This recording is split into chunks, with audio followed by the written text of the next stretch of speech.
За муу гүлэг манад яах гэж ирсэн юм бэ?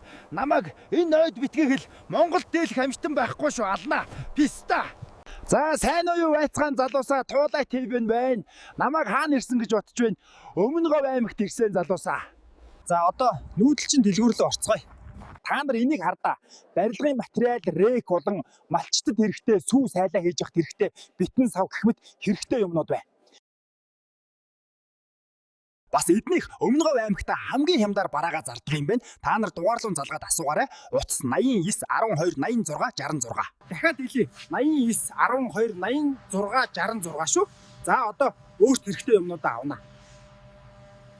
Бас миний бичлэгийг хэдэн настай хүүхдүүд үзэж байна вэ гэсэн чинь нэг 2 3 настай гэж шаадъя. Нэг настай хүүхэд бичих чадахгүй жоохон баримжаатай баймаар байна. За тэгээд шеэр хийж Туулай ТV дэмжээрэй. Bye.